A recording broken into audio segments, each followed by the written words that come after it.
presented by Mukesh Music. बोला बोला छठी मैया की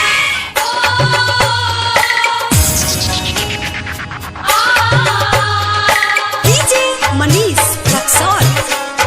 mix by Chahat recording studio Sajidpur Medhuka बाजार।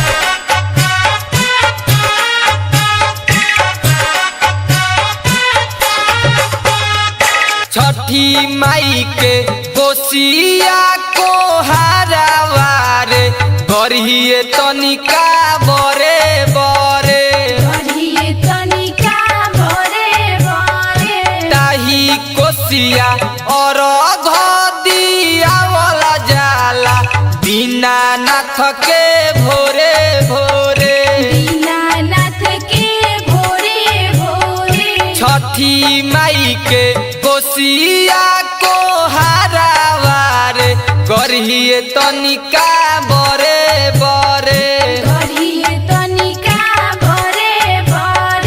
ताही कोसिया और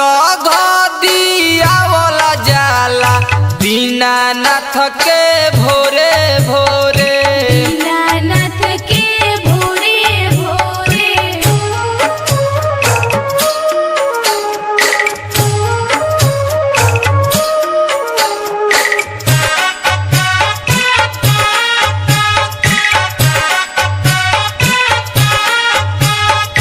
छठी माई के सिपुली के डोमावारे बिनिहे तनिका जोरे जोरे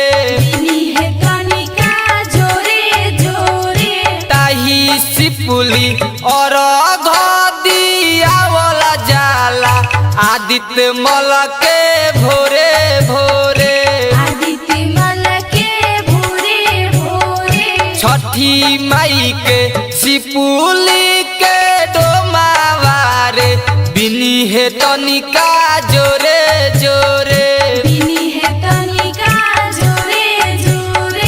ताही सिपुली और दिया वाला जाला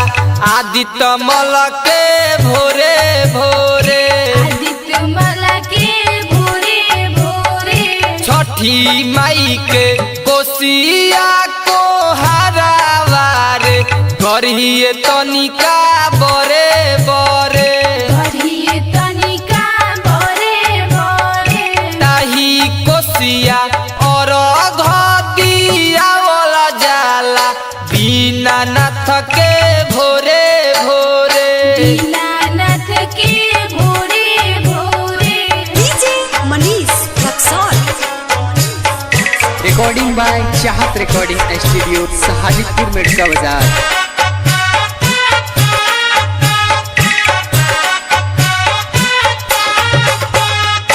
रमेश बिहारी सूरज मुकेश गई है गीतिया अंगना उखिया डोरे ताही गीतिया लिखे राइटर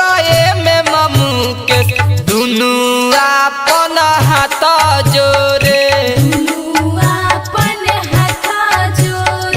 रमेश बिहारी सूरज मुकेश गई है गीतिया उखिया अंगना डोरे ताही गीतिया लिखे राइटर में मुकेश दुनु अपन हाथ जोरे छठी माई के कोसिया को हारावारे गढ़िए तनिका बरे बरे ताही कोसिया और दिया वाला जाला सूरज देव के